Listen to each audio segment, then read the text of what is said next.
গত ১৭ বছরে আমরা যখন কারাগারে ছিলাম, আমাদেরকে যখন আদালতে আনা হতো, মাজায় দড়ি বেঁধে আনা হতো।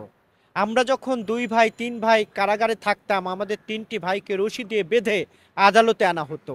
আমরা যখন আমার বাবা মৃত্যুবরণ করেছে, জানাজায় আসবো, তখনও আপনারা দেখেছেন যে জানাজায় আমাদেরকে দড়ি বেঁধে নিয়ে আনাছে।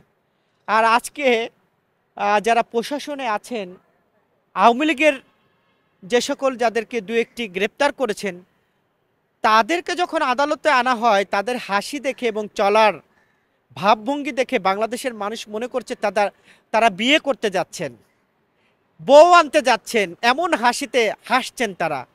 কিন্তু এই আন্তর্জাতিক ট্রাইব্যুনালে আমাদের, আপনি জানেন যে রাজনীতিবিদদেরকে যখন আনা হতো বিনা অপরাধে, তাদের মঞ্চে দেওয়া হয়েছে, তাদেরকে যখন আনা হতো তাদের কি করুণ পরিণত হয়েছে। এই সরকারে যারা আছেন তারা ভয় ভীতি পাচ্ছেন কিনা আমি জানি না, তারা ভারতের এজেন্টটা বাস্তবায়ন করতে চাচ্ছেন কিনা আমরা জানি না। তবে বাংলাদেশের মানুষ ভারাক্রান্ত, বাংলাদেশের মানুষ চেয়েছিল যে গত ১৭ বছরে অপরাধীরা, অপরাধ করে যারা গ্রেপ্তার হয়েছেন, তারা যখন কারাগারে আসবেন, তারা আইনের কাছে যখন যাবেন, তাদের সেইভাবেই শাস্তি হওয়া উচিত ছিল। কিন্তু আমরা দেখছি আন্তর্জাতিক ট্রাইব্যুনালে মন্ত্রীরা সালমান এফ রহমান, আনিসুল হক যারা আছেন, তারা আসেন মনে হচ্ছে বিয়ে করতে যাচ্ছেন, বউ আনতে যাচ্ছেন। বাংলাদেশের মানুষ হতাশ হয়েছে, অন্তর্বর্তী সরকারের থেকে বিশ্বাস হারিয়ে ফেলেছে। অবশ্যই জনগণের সরকার প্রতিষ্ঠিত হলে এদের বিচারের কাঠগড়ায় দাঁড় করবে।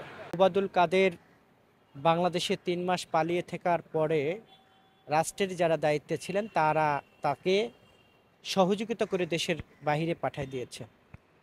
ছাত্র জনতার যে আন্দোলন, এই আন্দোলনের পরে মানুষের একটি প্রত্যাশা ছিল, জনগণের প্রত্যাশা ছিল যে গত ১৭ বছরে আওয়ামী লীগের অপরাধী কুলাঙ্গার যারা আছেন তাদেরকে গ্রেপ্তার করবে।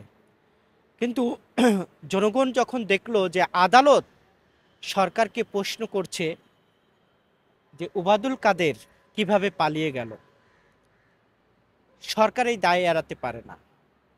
এদেশের মানুষ মনে করে গত ১৭ বছরের যেই সকল কুলাঙ্গাররা বাংলাদেশে অপরাধ চালিয়েছিল, সেই অপরাধীদের আমরা দেখেছি যে সেনা কর্মকর্তারা তারা বলেছিলেন যে তাদের কাছে নাকি ৬৫০ অপরাধী আছেন।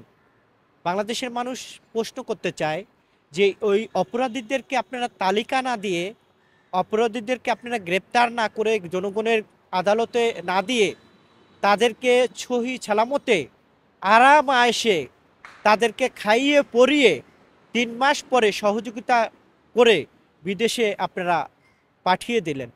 বাংলাদেশের মানুষ হতভম্ব হয়েছে। অন্তর্বর্তী সরকারে যারা আছেন তারাও কিন্তু এই দায় এড়াতে পারে না।